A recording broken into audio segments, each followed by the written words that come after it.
इस सुंदर अध्याय में साधक आनंद लेंगे उद्धव गीता का। समस्त देवताओं और भगवान शंकर को साथ लेकर ब्रह्मा जी भगवान श्री कृष्ण के पास आकर कहते हैं, सर्वात्मा प्रभु, पहले हम सब ने आपसे अवतार लेकर पृथ्वी पर आने की प्रार्थना की थी, तो वह कार्य आपने सत्य सुंदर पूर्ण कर दिया। सत्य के परायण साध पुरुष धर्म में स्थापित हुए हैं और 10 दिशाओं में प्रभु की ऐसी कीर्ति फैली है जिसे सुन सुनकर लोग अपने मन की मैल मिटा रहे हैं। तो फिर ऐसा कोई कार्य बाकी नहीं है जिसके लिए आपको धरती पर रहने की आवश्यकता है। इसलिए वैकुंठनाथ, यदि आप उचित समझें तो अपने परम धाम में पधारिए। 125 साल तक प्रभु ने यहाँ लीला की थी। अब उन्होंने कहा, ब्रह्मा जी, मैं भी ऐसा निश्चय कर चुका हूँ, अब बस एक कार्य बाकी है,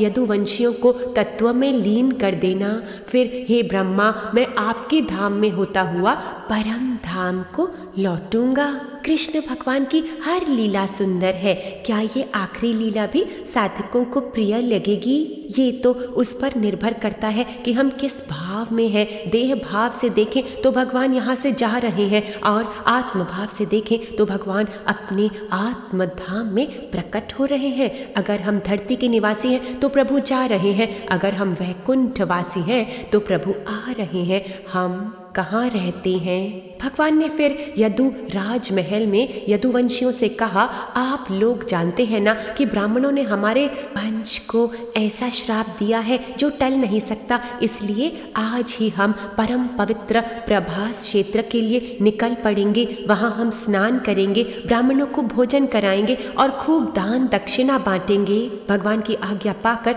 सब चलने के लिए तैयार हो गए। उद्धव जी भगवान श्री कृष्ण के बड़े प्रेमी भक्त थे। उन्होंने जब ये सब सुना तब वह जगत के एकमात्र अधिपति भगवान श्री कृष्ण के पास एकांत में गए। उनके चरणों पर अपना सिर रखकर प्रणाम किया और हाथ जोड़कर उनसे प्रार्थना करने लगे। योगेश्वर, आप देवादिदेवों के भी अधीश्वर हैं, आप सर्वशक्तिमान परमेश्वर हैं, ब्राह्मणों का श्राप मिटा सकते हैं, परंतु आपने ऐसा नहीं किया। इसलिए मैं समझ गया कि अब आप यदुवंश का संहार करके अपनी लीला समेट कर इस लोक का परित्याग करने जा रहे हैं। परंतु श्याम सुंदर, मैं आपके चरण कमलों के त्याग की बात सोच भी नहीं सकता। हे जीवन सर्वस्व, आप मुझे भी अपने धाम में ले चलिए। प्यारे श्याम सुंदर, आपकी हर एक लीला मनुष्य के लिए परम मंगलमयी और कानों के लिए अमृत है। जिसे एक बार उस रस का चस्का लग जाता है, उसके मन में फिर किसी दूसरी वस्तु के लिए लालसा ही नहीं रह जाती।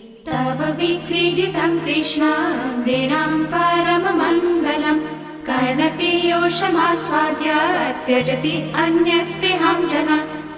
प्रभु, हम तो जागने में और शयन में, खेल में और भोजन में, ज्ञान में और ध्यान में सदा आपके साथ ही रहे हैं। आप हमारे प्राण हैं और आप हमारी आत्मा हैं। ऐसी स्थिति में हम आपको कैसे छोड़ सकते हैं? प्रभु, हमें आपकी माया त्यागने का भय नहीं, डर केवल आपके वियोग का है। भगवान श्री कृष्ण ने कहा, महाभाग्यवान उद्धव, अब ये खेल समाप्त हो जाएगा। आज के 7वें दिन समुद्र द्वारका को डुबा देगा, इसलिए अब तुम्हें ऊपर की ओर बढ़ना है। तुम अपने बंधुओं का स्नेह संबंध छोड़कर और अनन्य प्रेम से मुझ में अपना मन लगाकर पृथ्वी में आनंद से विचरण करो। उद्धव, इस जगत में जो कुछ सोचा जाता है, वाणी से कहा जाता है, नेत्रों से देखा जाता है, वह सब नाशवान है, मिथ्या है, कल्पना मात्र है। जिस मनुष्य का मन अशांत है, असंयत है, उसको तो अनेक वस्तुएं मालूम पड़ती हैं। नानात्व का भ्रम हो जाने पर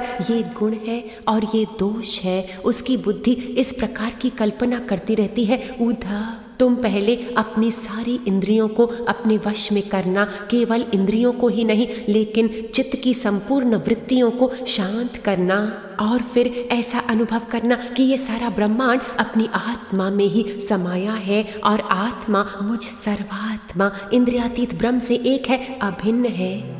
मैं आप ब्रह्मानंद मैनू वेद गावदा, समदृष्टि करके वेखो प्यारा नजर आमदा। मत भूलो भटको प्यारे, वेला हाथ हथ नाम दा।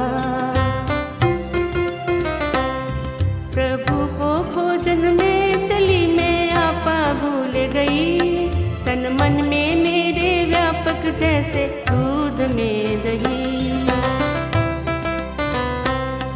तिलों में जैसे तिल है, मेहंदी में जैसे रंग, मैं सर्वव्यापक आत्मा रहता हूँ सबके संग।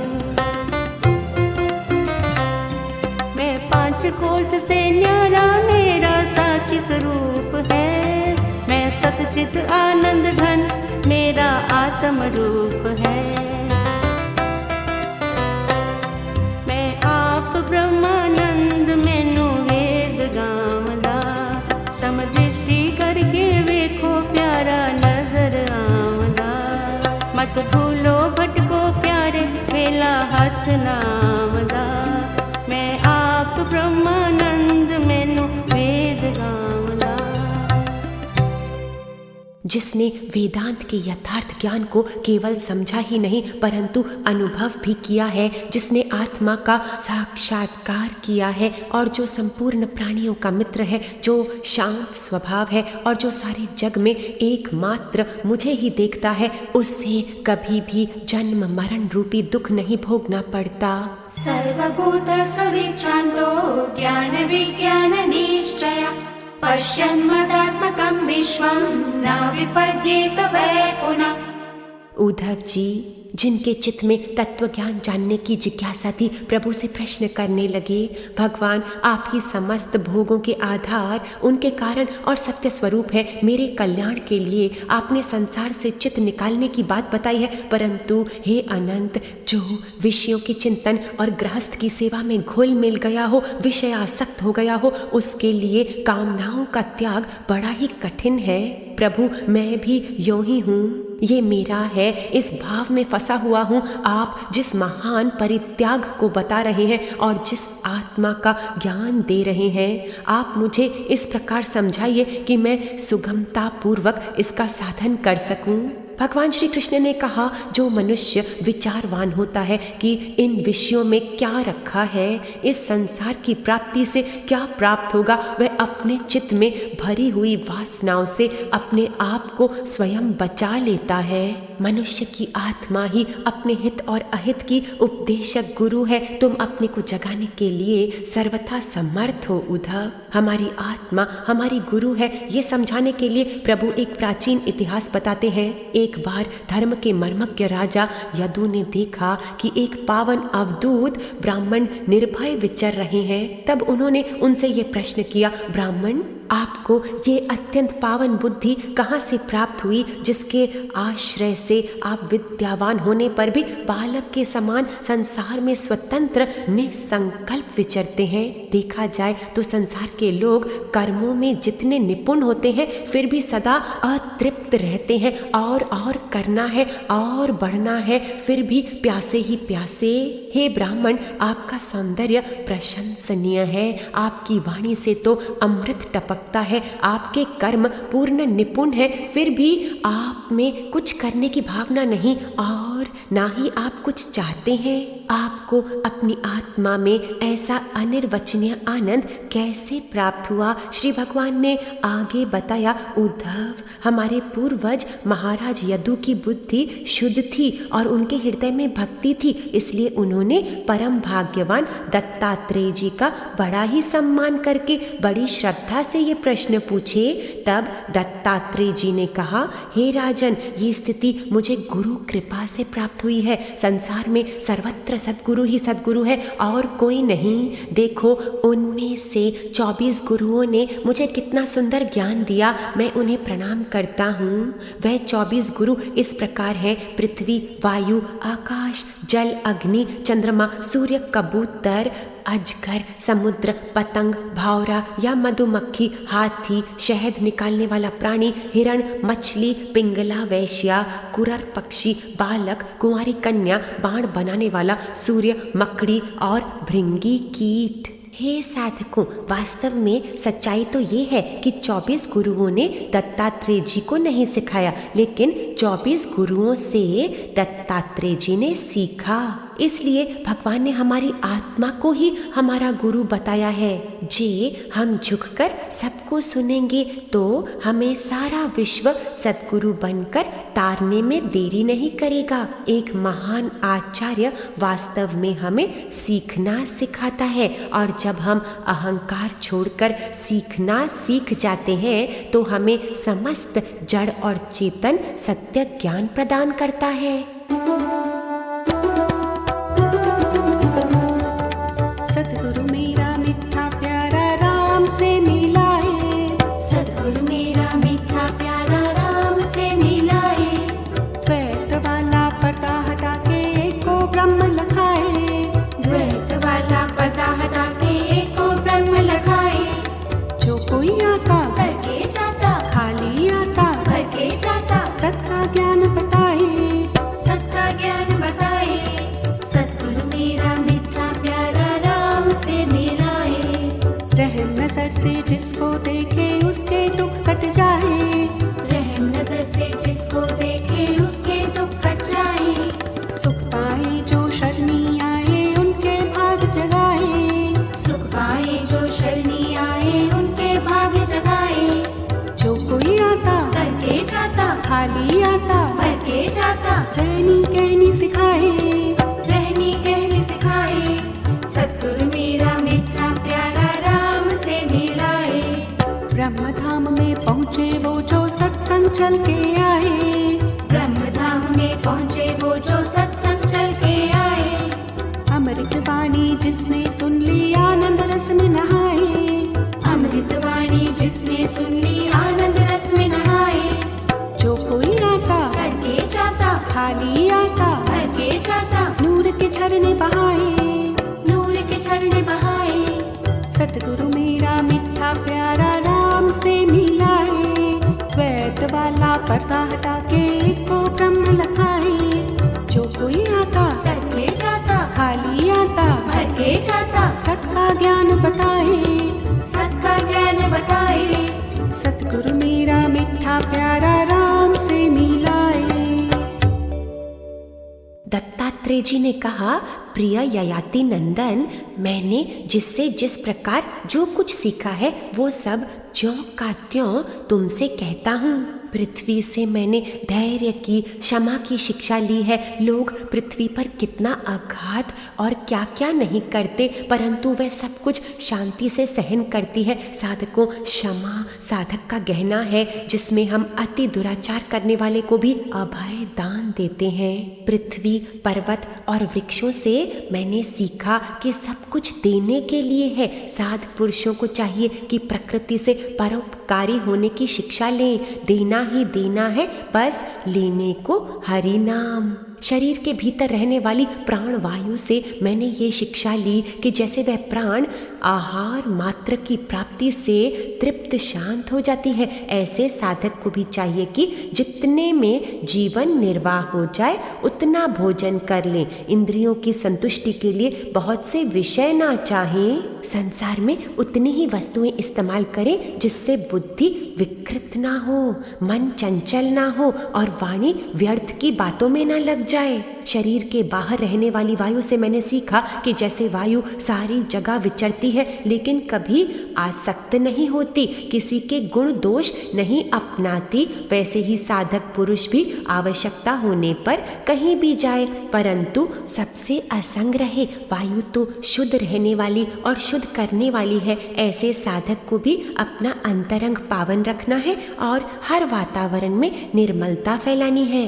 आकाश, राजन, जितने भी घट मठ आदि पदार्थ हैं उनके कारण भिन्न भिन्न प्रतीत होने पर भी वास्तव में आकाश एक और अखंड ही है। वैसे ही ब्रह्म सब चराचर में एक ही है। साधकों को चाहिए कि सूत के मणियों में व्याप्त सूत समान आत्मा को अखंड रूप में देखे।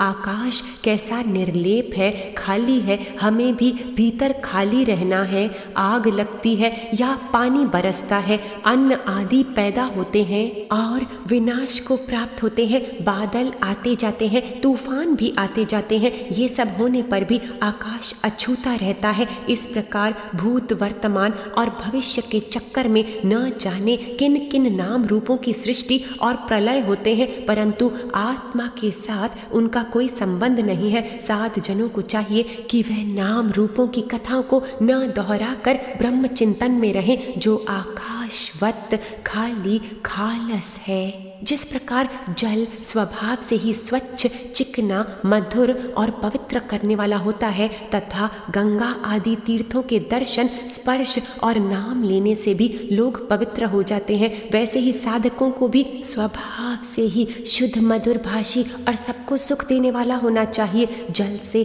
शिक्षा लेकर योगी अपने दर्शन और स्पर्श से ही सबको पावन कर देते हैं।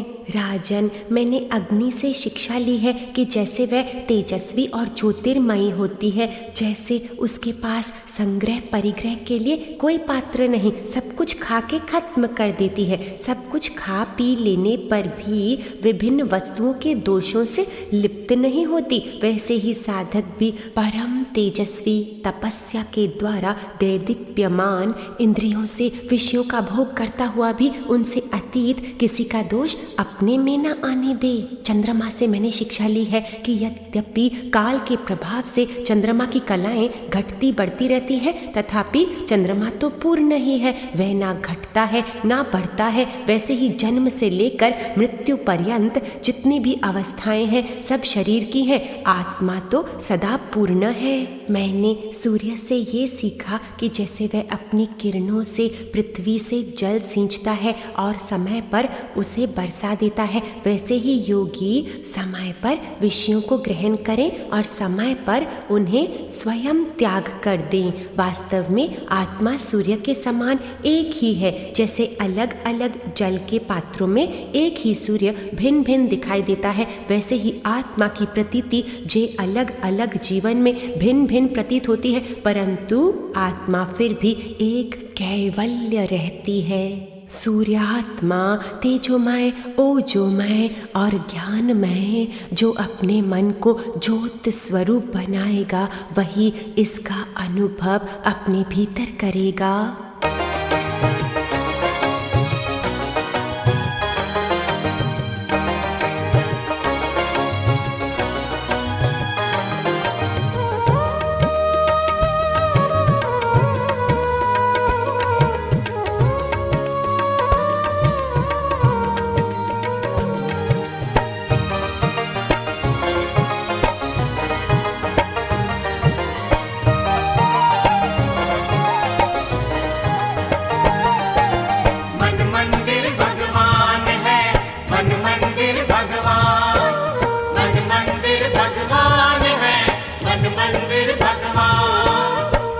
मन तू ज्योत स्वरूप है, अपना मूल पहचान।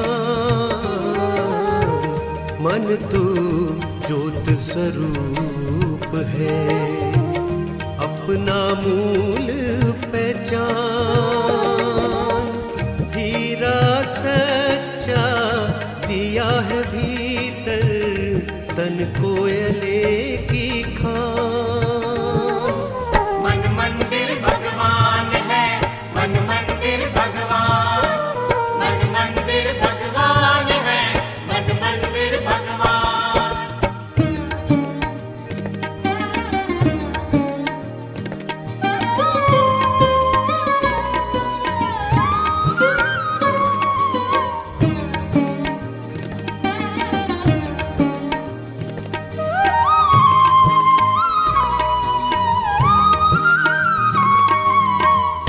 जग में जब सुख दुख भासे, हंसता रोता है तन। हंसता रोता है तन। झूठे धन पे तू मचले, परखे ना असली धन। परखे ना असली धन। जो देता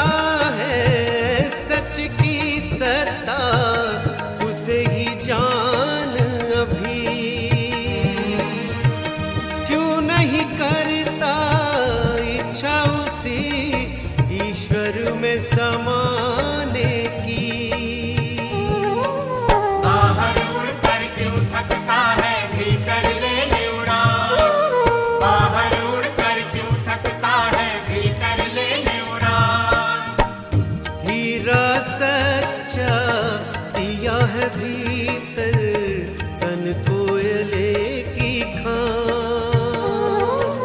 मन मंदिर भगवान है, मन मंदिर भगवान, मन मंदिर भगवान है, मन मंदिर भगवान।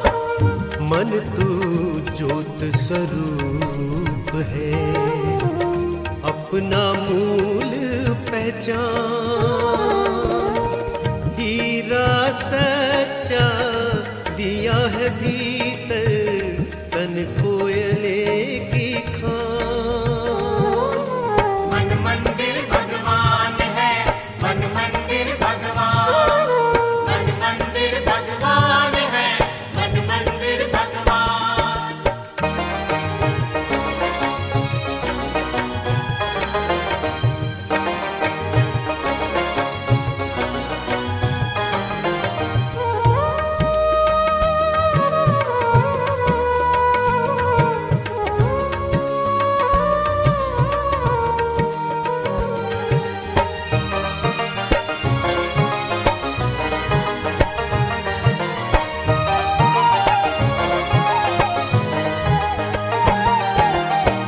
हरि तो सदा रहते सर्वत्र, जब पुकारा वो आए। जब पुकारा वो आए, उतना ही साधक पाए जो जैसा भाव जगाए। जैसा भाव जगाए। अहंकार के दुख में विचरता क्यों बन के तू फकीर। अंदर पाले रत्न व मानिक है सागर गंभीर। आत्मदर्शन कर ले प्यारे यही प्रभु का ज्ञान। आत्मदर्शन कर ले प्यारे यही प्रभु का ज्ञान। हीरा सच्चा दिया है भीतर तन कोयले की खान। मन मंदिर भगवान है, मन मंदिर भगवान, मन मंदिर भगवान है, मन मंदिर भगवान। मन तू ज्योत स्वरूप है, अपना मूल पहचान। हीरा सच्चा दिया है भीतर तन कोयले की खान। मन मंदिर भगवान है, मन मंदिर भगवान, मन मंदिर भगवान है, मन मंदिर भगवान। मन मंदिर भगवान है, मन मंदिर भगवान, मन मंदिर भगवान है, मन मंदिर भगवान। किसी जंगल में एक कबूतर कबूतरनी घोंसले में रहते थे। उस जोड़े के हृदय में निरंतर एक दूसरे के प्रति स्नेह की वृद्धि होती जाती थी। उनके छोटे बच्चे हुए, फिर उन दोनों ने आंखें अपने बच्चों पर लगा दी। एक दिन बच्चों के लिए चारा लेने गए। इधर एक बहेलिया घूमते घूमते उनके घोंसले के पास आया और उसने अपना जाल बिछाकर बच्चों को पकड़ लिया। कबूतर कबूतरनी उत्सुकता से लौटे और अपने बच्चों को जाल में देखा तो उनके दुख की सीमा न रही। माँ को कुछ सुध बुध ना रही तो वह स्वयं ही उस जाल में गिर गई। कबूतर ने अपने परिवार को इस तरह देखा तो वह जानबूझकर जाल में कूद पड़ा। जिस कुटुंबी को मोह ममता और लोगों के संग साथ में ही सुख मिलता है एवं जो अपने कुटुंब के भरण पोषण में ही सारी सुध बुध खो बैठता है, उसे शांति नहीं मिल सकती। वह उसी कबूतर के समान अपने कुटुंब के हर दुख के साथ तादात्म्य होता है और कष्ट पाता रहता है। जो कोई कर्तव्य कर्म करते हुए भी अपने में स्थित रहता है वह सदा सुखी है। ये मनुष्य शरीर मुक्ति का खुला हुआ द्वार है। इसे पाकर भी जो मोह जाल में फंसता है वह बहुत ऊंचे तक चढ़कर गिर रहा है। राजन, बिना मांगे, बिना इच्छा किए, स्वयं ही अनायास जो कुछ मिल जाए, वह चाहे रूखा सूखा हो, चाहे बहुत मधुर और स्वादिष्ट, अधिक हो या थोड़ा, बुद्धिमान लोग अजगर की भांति उसे ग्रहण करके जीवन निर्वाह कर लें और विरक्त रहें। जागे हुए भी संसार की ओर सोया सा ही रहे और कर्मयुक्त होने पर भी कोई संसारी चेष्टा ना करे। मैंने अजगर से यही शिक्षा ग्रहण की है। समुद्र से मैंने सीखा कि साधकों को सर्वदा प्रसन्न और गहरा गंभीर रहना चाहिए। उसका हृदय अथाह, अपार और असीम होना चाहिए। देखो, समुद्र वर्षा ऋतु में नदियों की बाढ़ के कारण बढ़ता नहीं और ना ही ग्रीष्म ऋतु में घटता ही है। वैसे ही भगवत परायण साधक को भी सांसारिक पदार्थों की प्राप्ति से प्रफुल्लित नहीं होना चाहिए और न घटने से उदास ही होना चाहिए।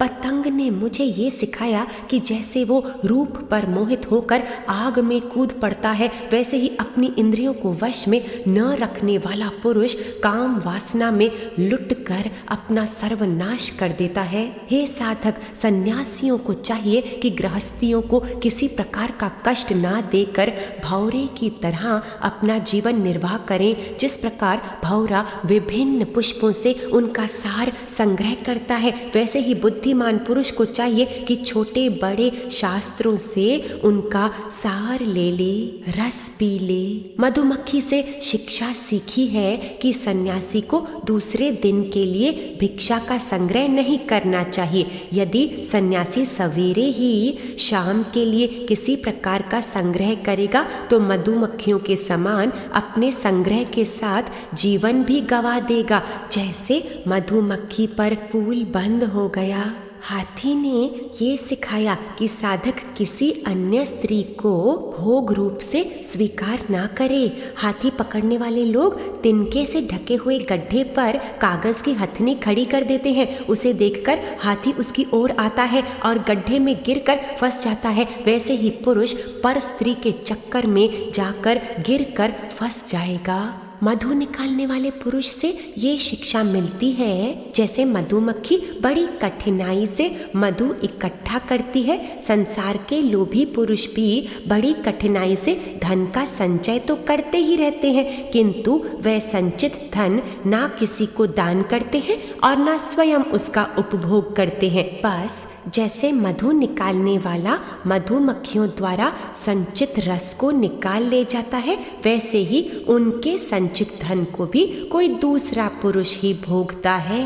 हिरण से ये सीखने को मिलता है कि वैरागी साधक को शब्द रस के पान से बचना चाहिए। हिरण व्याधक गीत सुनते ही मोहित होकर बंध जाता है और कच्चा जिज्ञासु कीर्ति या अन्य मीठे शब्दों से मोहित होकर बंध जाता है। अब मच्छी की सीख सुनो। जैसे मछली कांटे में लगे हुए मांस के टुकड़े के लोभ के कारण अपने प्राण गंवा देती है, वैसे ही स्वाद का लोभी दुर्बुद्धि मनुष्य अपने जीभ के वश होकर मरता है।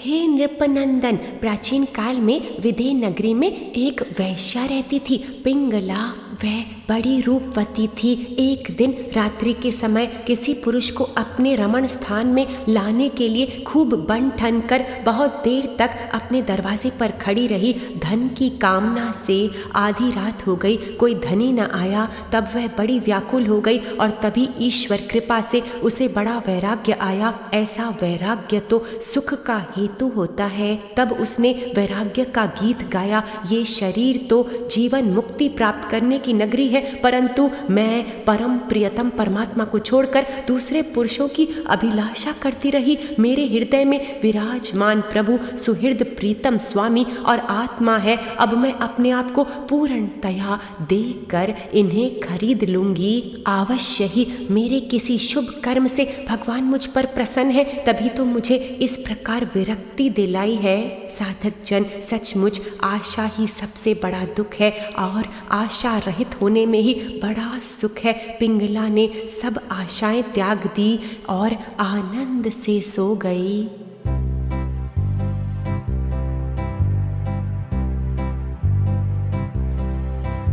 जिसने हरि प्रेम को पाना है, जिसने हरि प्रेम को पाना है। सकल सुखों की त्याग कामना, सकल सुखों की त्याग कामना, प्रीतम हाथ बिक जाना है, प्रीतम हाथ बिक जाना है।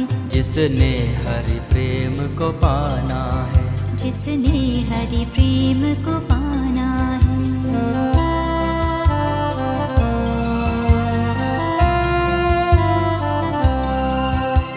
सुख दुख निंदा में सम रहना, जीते जी मर जाना है। राम प्रेम में तन मन देना, राम प्रेम में तन मन देना, मान अभिमान मिटाना है। जिसने हरि प्रेम को पाना है, जिसने हरि प्रेम को पाना है।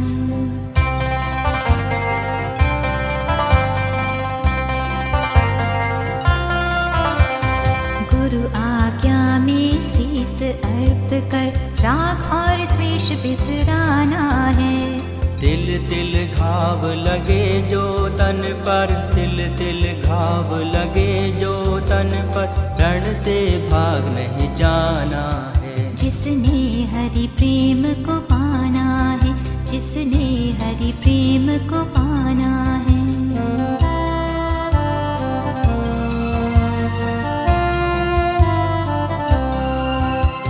चकोर की भांति अपने दिया से कभी नहीं नयन हटाना है। राम प्रेम में तन मन देना, राम प्रेम में तन मन देना, आत्म धन घर लाना है। जिसने हरि प्रेम को पाना है, जिसने हरि प्रेम को पाना है। सकल सुखों की त्याग कामना, सकल सुखों की त्याग कामना, प्रीतम हाथ बिक जाना है, प्रीतम हाथ बिक जाना है। प्रीतम हाथ बिक जाना है।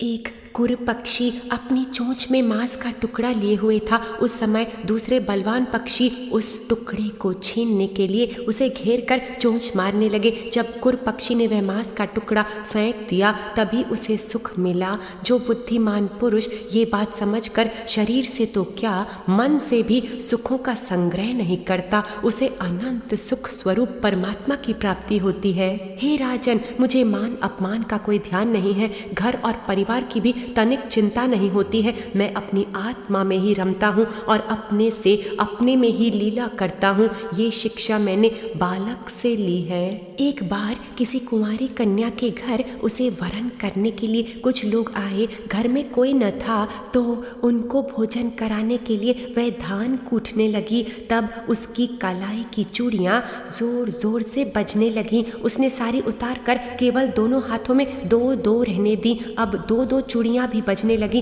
तब उसने केवल एक एक चूड़ी रखी। उससे मुझे ये शिक्षा मिली कि बहुत भीड़ में रहने से कलह होता है और दो में भी चर बातचीत चलती है, इसलिए एकांत में ही आनंद है। बाण बनाने वाले से ये शिक्षा मिली कि आसन और श्वास को जीतकर अभ्यास के द्वारा अपने मन को वश में किया जाता है और बड़ी सावधानी के साथ उसको एक परमात्मा पर केंद्रित किया जाता है। वह बाण बनाने वाला उस नोक को तीखी करने में इतना लीन था कि गुजरते हुए राजा को भी उसने नहीं देखा। सर्प से शिक्षा मिली कि साधु पुरुष को मंडली नहीं बांधनी चाहिए, स्वतंत्र रहना चाहिए।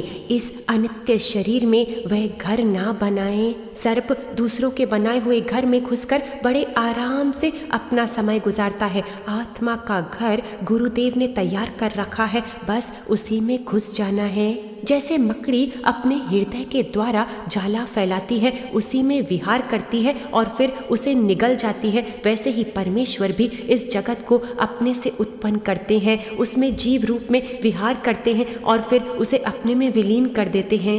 भृंगी कीड़े से शिक्षा मिलती है कि यदि प्राणी किसी भी भाव से एकाग्र मन से अपना चित्त किसी में लगा दे तो उसे उसी वस्तु का स्वरूप प्राप्त हो जाता है। भृंगी कीट एक कीड़े को ले जाकर अपनी जगह में बंद कर देता है और वह कीड़ा भय से उसी का चिंतन करते करते अपने पहले शरीर का त्याग किए बिना ही उसी शरीर का सा रूप ले लेता है। राजा, ये शरीर भी एक गुरु है। यद्यपि ये मनुष्य शरीर है तो अनित्य ही, मृत्यु सदा ही इसके पीछे लगी रहती है, परंतु इसी से परम ब्रह्म की प्राप्ति भी होती है। साधकों, इस जीवन का उद्देश्य मोक्ष की प्राप्ति है। सत्य ज्ञान का विचार करके हृदय में सत्य की ज्योति जगमगाती है, ना ही आसक्ति रहती है और ना कहीं अहंकार। साधक जन केवल सतगुरु के तप से, उनके अनुभव से ही सुदृढ़ बोध नहीं होता। बोध के लिए अपनी बुद्धि को सूक्ष्म बनाना पड़ता है। ऋषियों ने एक ही अद्वितीय ब्रह्म का अनेकों प्रकार से ज्ञान बताया है। तुम्हें स्वयं भीतर विचार ध्यान करना होगा, तभी तो ब्रह्म वास्तविक स्वरूप की प्राप्ति होगी। प्रभु के इस पावन सत्संग को उद्धव गीता कहते हैं। भगवान उद्धव जी को धरती पर छोड़ के गए सत्य ज्ञान के उपचार के लिए। और योगी जन ऐसा भी कहते हैं कि अपने धाम में लौटने से पहले प्रभु श्रीमद् भागवतम में अपना आशीर्वाद, अपनी शक्ति डाल गए। इसलिए श्रीमद् भागवतम को भगवान श्री कृष्ण की वाचाई मूर्ति कहा जाता है, माना कृष्ण भगवान का एक पूर्ण स्वरूप शब्दों में। इसलिए श्रीमद् भागवत के जो शब्द हमें स्पर्श कर रहे हैं वह प्रभु का ही स्पर्श है। भगवान श्री कृष्ण कहते हैं, प्यारे उद्धव, तन मन में जितनी भी आसक्तियाँ, अशुद्धियाँ होती हैं वह सत्संग से नष्ट हो जाती हैं। यही कारण है कि सत्संग जिस प्रकार मुझे वश कर लेता है वैसा साधन ना योग है, ना सांख्य, ना धर्म पालन, ना स्वाध्याय। उद्धव जी, ये एक युग की नहीं, सब युगों की एक सी बात है। वृत्तासुर, प्रहलाद, बलि, विभीषण, हनुमान, जामवान, कुब्जा, व्रज की गोपियाँ और अनंत साध जन सत्संग के द्वारा ही मुझे प्राप्त कर सके हैं। साधक जन सत्संग में सदा ही प्रत्यक्ष परमात्मा के दर्शन होते हैं ना।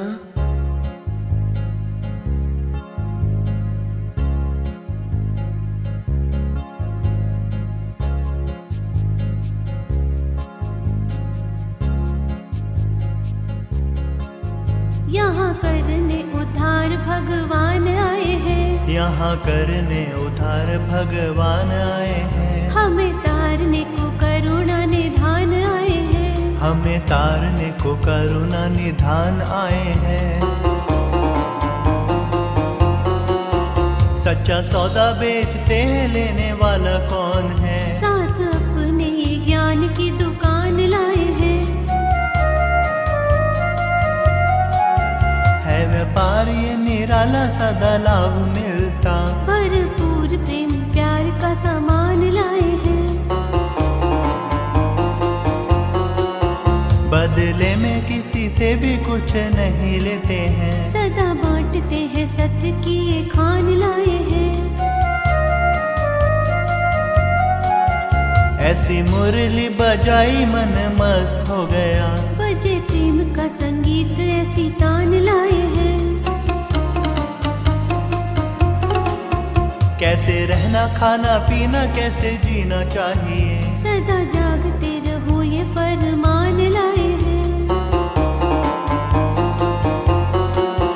यहाँ दुखों का, गमों का कोई काम ही नहीं। ऐसे होठों पे मधुर मुस्कान लाए हैं। तन मन सर्वस्व जो झुकाएंगे यहाँ, वो ही पूरा भगवान पहचान पाए हैं। यहाँ करने उद्धार भगवान आए हैं। यहाँ करने उद्धार भगवान आए हैं। हमें तारने को करुणा निधान आए हैं। हमें तारने को करुणा निधान आए हैं। भगवान फिर एक और कथा सुनाते हैं। सनक आदि 4 ऋषिवर ब्रह्मा जी के सात्विक मन के पुत्र हैं। उन चारों ने एक बार योगी की सूक्ष्म अंतिम सीमा के संबंधी इस प्रकार प्रश्न किया था, पिताजी, ये जो चित्त है ये गुणों और विषयों में घुसा ही रहता है और गुण विषय भी चित्त की हर एक वृत्ति में घुसे ही रहते हैं, अर्थात चित्त और गुण विषय आपस में लिप्त रहते हैं। ऐसी स्थिति में जो पुरुष संसार सागर से पार होकर मुक्ति प्राप्त करना चाहता है वह इस चित्त को ख्यालों से अलग कैसे कर सकता है? उद्धव, ब्रह्मा जी जब इस प्रश्न का मूल कारण न समझ सके वह परमात्मा के ध्यान में चले गए। साधक जन ये आदर्श बताते हैं कि किसी के प्रश्न का उत्तर देने से पहले प्रभु से योग लगा लेना चाहिए। तो फिर प्रभु हंस का रूप धारण करके प्रकट हुए। सनत कुमार इत्यादि ने तब दिव्य हंस के चरणों में झुककर पूछा, आप कौन हैं? प्रभु हंस ने कहा, तुम्हारा ये प्रश्न आप कौन है केवल एक वाणी का व्यवहार है, क्योंकि देवता, मनुष्य, पशु, पक्षी आदि सभी शरीर सब कुछ ही तत्व है।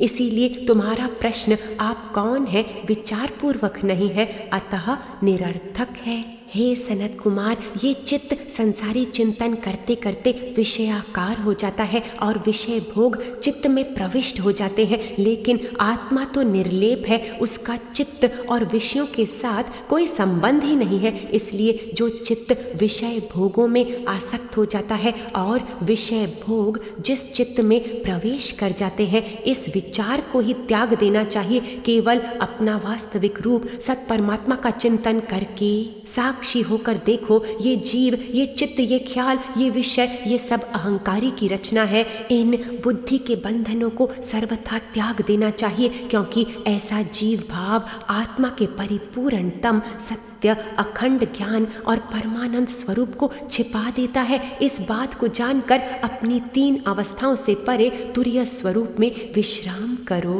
प्रभु हंस अवतार में क्यों प्रकट हुए? हंस पक्षी दूध के कटोरे से दूध और पानी अलग अलग करके दूध पी लेता है और पानी छोड़ देता है। ऐसे ही हंस अवतार में प्रभु ने जीव और ब्रह्म को, सत्य और असत को, आत्मा अनात्मा को पृथक पृथक कर दिया कि तुम असत्य को त्याग दो और सत्य में स्थित हो जाओ। इस गुह्यतम उपदेश के पश्चात भगवान भक्तों की खूब महिमा करने लगे। आहा, देखिए तो प्रभु क्या बता रहे हैं, उद्धव, मुझे तुम्हारे जैसे प्रेमी भक्त जितने प्रिय हैं उतने प्रिय मेरे अपने पुत्र भी नहीं, ब्रह्मा शंकर भी नहीं, सगे भाई बलराम जी और स्वयं अर्धांगिनी लक्ष्मी जी भी नहीं, और तो और भक्तों से अधिक तो मुझे अपना आप भी प्रिय नहीं, जिसको कोई भी इच्छा नहीं, जो जगत के चिंतन को छोड़कर मेरे ही चिंतन में तल्लीन रहता है और राग द्वेष ना रखकर सबके प्रति समान दृष्टि रखता है। उस महात्मा के पीछे पीछे मैं निरंतर ये सोचकर घूमा करता हूँ कि उसके चरणों की धूली उड़कर मेरे ऊपर पड़ जाए, पवित्र धूली को मैं धारण करूँ। निरपेक्षं मुनिं शान्तं निर्वैरं समदर्शनम् अनुव्रजामि अहं नित्यं पूजयेति अङ्घ्रिरेणुभिः। उद्धव जी भगवान से पूछते हैं, हे रिपुनंदन, यम और नियम क्या है, शम क्या है, दम क्या है, त्याग क्या है और अभीष्ट धन कौन सा है? सच्चा यज्ञ किसे कहते हैं और दक्षिणा क्या वस्तु है? पुरुष का सच्चा बल क्या है और सही लाभ क्या है? पंडित के क्या लक्षण होते हैं और मूर्खों के क्या लक्षण होते हैं? स्वर्ग और नरक क्या है? सच्चा भाई बंधु कौन है? दरिद्र कौन है? कृपण कौन है? भगवान कहते हैं, बुद्धि का मुझ में लगा देना ही शम है, इंद्रियों को विषयों से हटाना दम है, किसी भी दुख को शांति पूर्वक सहने का नाम तितिक्षा है, जिह्वा और जनन इंद्री पर विजय प्राप्त करना धैर्य है, जिह्वहोपस्थ जयोधृति, सबको अभय करना सच्चा दान है, कामनाओं का त्याग करना ही तप है। दंडन्यासः परम दानम, काम त्याग सह तपः सत्यम। अपनी वासनाओं पर विजय प्राप्त करना ही शूरता है, स्वभाव विजया शौर्यम। सर्वत्र परमात्मा का दर्शन ही सत्य है, सत्यम च समदर्शनम। कामनाओं का त्याग ही सच्चा संन्यास है, त्यागः संन्यास उच्यते। सत धर्म ही मनुष्य का अभीष्ट धन है। मैं परमेश्वर ही यज्ञ पुरुष हूँ, यज्ञोहम भगवतम। ज्ञान का उपदेश देना ही दक्षिणा है, प्राणायाम ही श्रेष्ठ बल है। दक्षिणा ज्ञान संदेशा, प्राणायामा परम बलम। मेरी श्रेष्ठ भक्ति ही उत्तम लाभ है, लाभो मद भक्तिरुत्तमम। शरीर आदि में जिसका मैंपन है वही मूर्ख है, मूर्खो देहाद्य हम बुद्धि। जो संसार की ओर से निवृत्त करके मुझे प्राप्त करा देता है वही सच्चा सुमार्ग है। चित्त की बाहर मुक्ता ही कुमार्ग है। सतोगुणी शुद्ध बुद्धि ही स्वर्ग है और तमोगुणी की बुद्धि ही नरक है। सतगुरु ही सच्चा भाई बंधु है, बंधुर गुरुर हम सखे। सच्चा धनी वो है जो आत्मिक गुणों से युक्त है और आहा अति सुंदर ये अर्थ। जिसके चित्त में असंतोष है वही दरिद्र है, दरिद्र यस्तवा संतुष्टः। जो जितेंद्रिय नहीं है वही कृपण है, कृपणो यो अजितेंद्रियः। प्यारे उद्धव, तुम्हारे सारे प्रश्नों के उत्तर पूरे हो चुके। मैं तुम्हें गुण और दोषों की पृथकता कहाँ तक बताऊं, सबका सारांश इतने में ही समझ लो कि गुणों और दोषों पर दृष्टि डालना ही सबसे बड़ा दोष है और गुण दोष पर दृष्टि न डालकर अपने शांत निसंकल्प स्वरूप में स्थित रहना ही सबसे उत्तम गुण है। अपने चित्त को शांत चुप में ले आओ।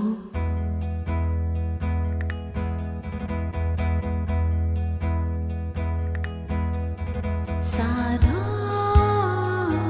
चुप काहे संसारा, साधो चुप काहे संसारा। क्या कहूँ कुछ कह न सकत हूँ, क्या कहूँ कुछ कह न सकत हूँ। अद्भुत है इसरारा, साधो चुप काहे संसारा। साधो चुप काहे संसारा। धरती भी चुप है, गगन भी चुप है। धरती भी चुप है, गगन भी चुप है। चुप है जल परिवारा।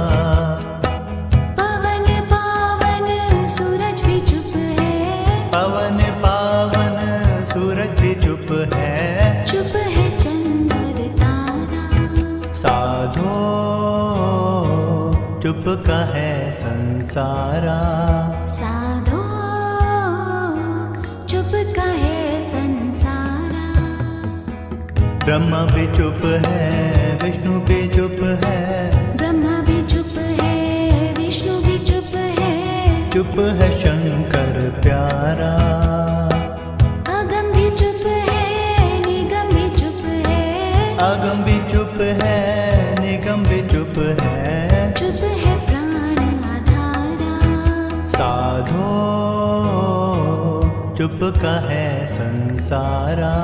साधो चुप काहे संसारा। अंदर भी चुप है, बाहर भी चुप है। अंदर भी चुप है, बाहर भी चुप है। चुप है ये संसारा। पहले भी चुप थी, अभी भी चुप है। पहले भी चुप थी, अभी भी चुप है। चुप है सिरजनहारा। साधो चुप काहे संसारा। साधो चुप काहे संसारा। हम भी चुप हैं, तुम भी चुप हो। हम भी चुप हैं, तुम भी चुप हो। चुप है सकल संसारा। सर्वानंद चुप में चुप हो। सर्वानंद चुप में चुप हो। चुप में कर दीदारा। साधो चुप काहे संसारा। साधो चुप काहे संसारा। क्या कहूँ कुछ कह न सकत हूँ, क्या कहूँ कुछ कह न सकत हूँ। अद्भुत है इसरारा साधो, चुप कहे संसारा साधो,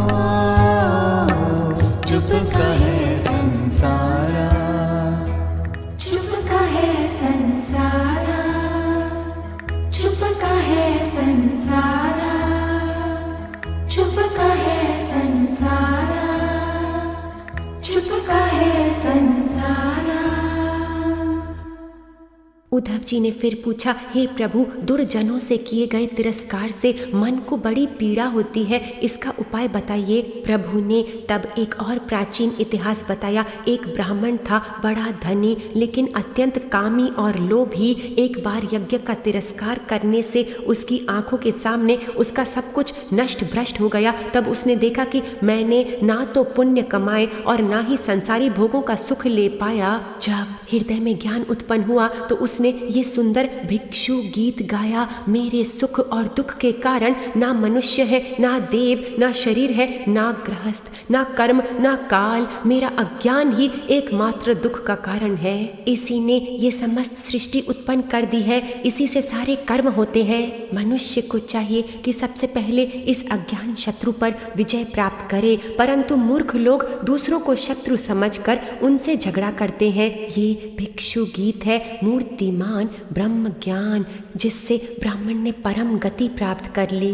पूर्णता में प्रभु ने बताया, उद्धव जी, जो कोई वस्तु तुम जानते हो या नहीं जानते वो आत्मा ही है, वही सर्वशक्तिमान है, वही आत्मा विश्व बनता है और वही बनाता भी है, वही रक्षक है और रक्षक वस्तु भी वही है। सर्वात्मा भगवान ही संहार करने वाले हैं और जिसका संहार होता है वो भी वही है। जैसे दिव्य अमृत पान कर लेने पर कुछ भी पीना शेष नहीं रहता, वैसे ही ये ज्ञान लेने पर प्राणी के लिए और कुछ भी जानना शेष नहीं रहता।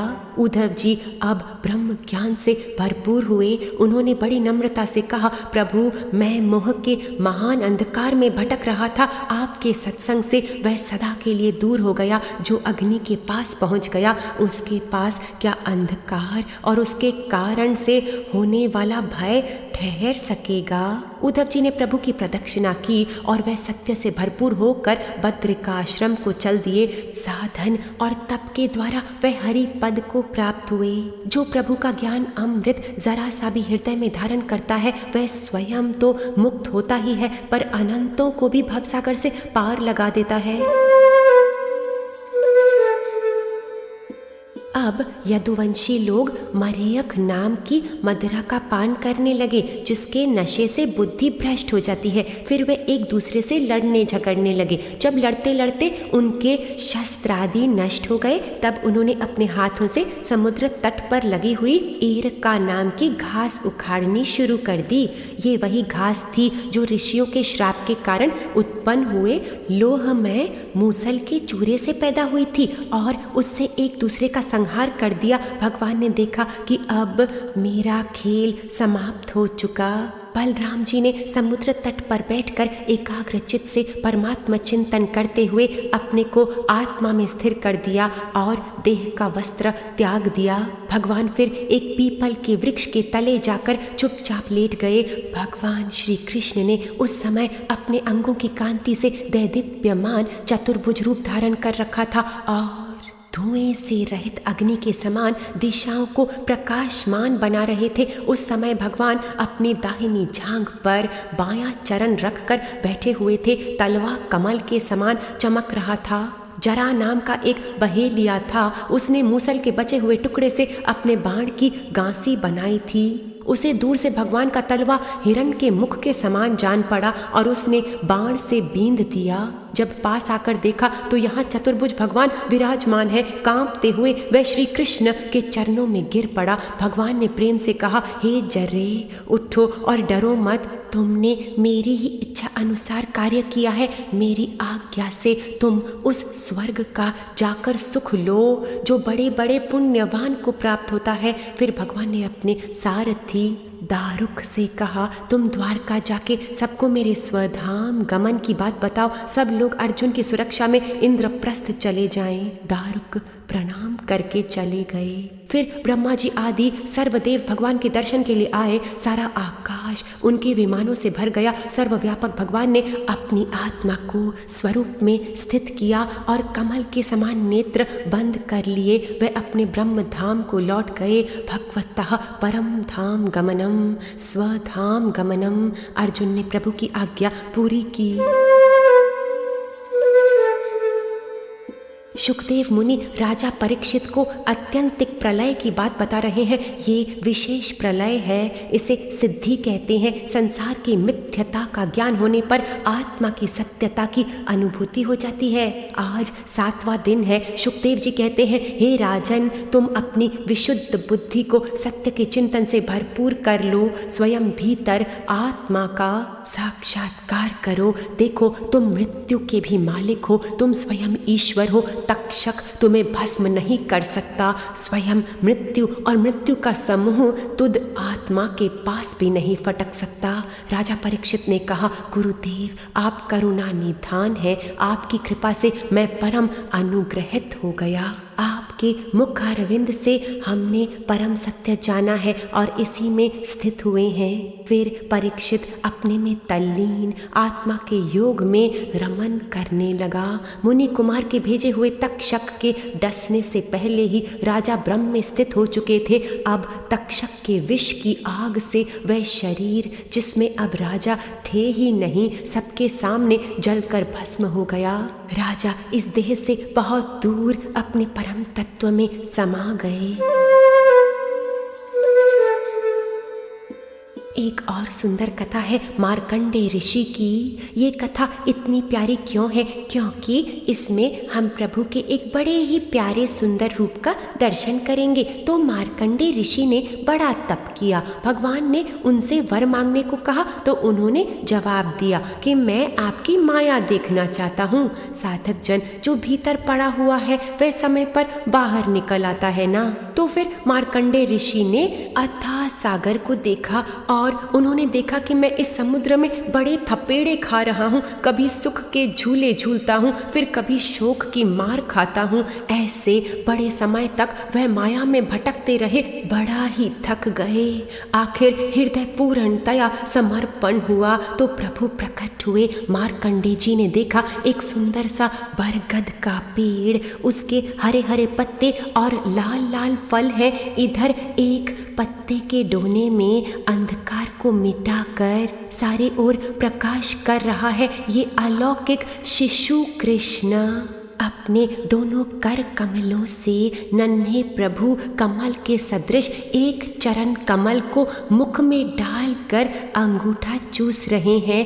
दिव्य बालक को देखकर मार्कंडेय जी की सारी थकान मिट गई, वह आत्मिक हो गए। ये ब्रह्मांड का गोल है जो भगवान बनाए हुए हैं। करारविंदे च पदारविंदम मुखारविंदे विनिवेशयन्तम पटस्य पत्रस्य मुकेशयानम बालम मुकुंदम मनसा स्मरामि।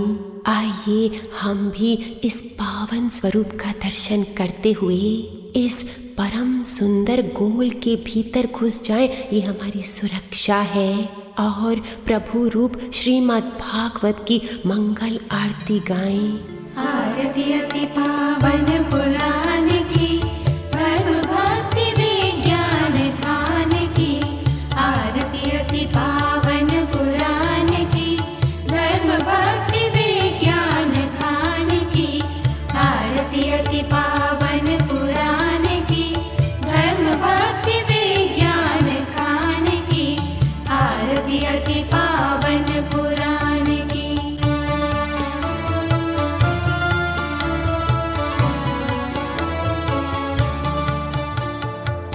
महापुराण भागवत निर्मल, शुक मुख विगलित निगम कल्पफल। परमानंद सुधारस में कल, लीला रति रस रस निधान की। आरती अति पावन पुराण की, धर्म भक्ति विज्ञान खान की। आरती अति पावन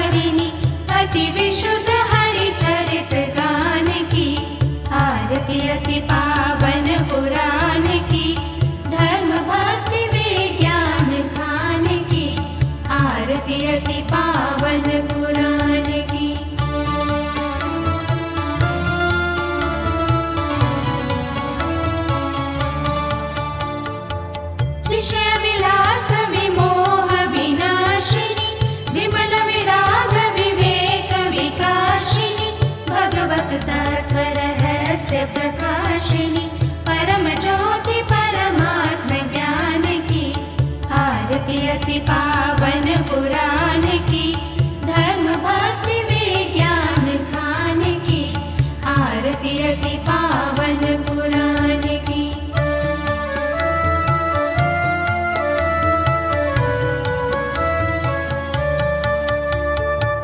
परमहंस मुनि मन उल्लासिनी रस हृदय रस रास विलासिनी मुक्ति मुक्ति रति प्रेम सुदासिनी कथा अकिंचन प्रिय सुजान की आरती अति पावन पुराण की धर्म भक्ति विज्ञान खान की आरती अति पावन पुराण की धर्म भक्ति विज्ञान खान की आरती अति पावन पुराण की।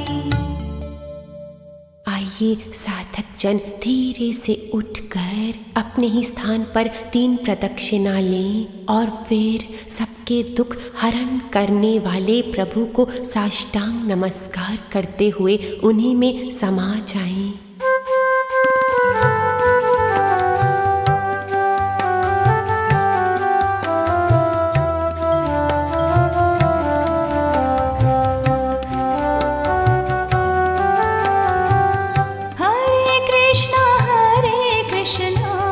कृष्णा कृष्णा हरे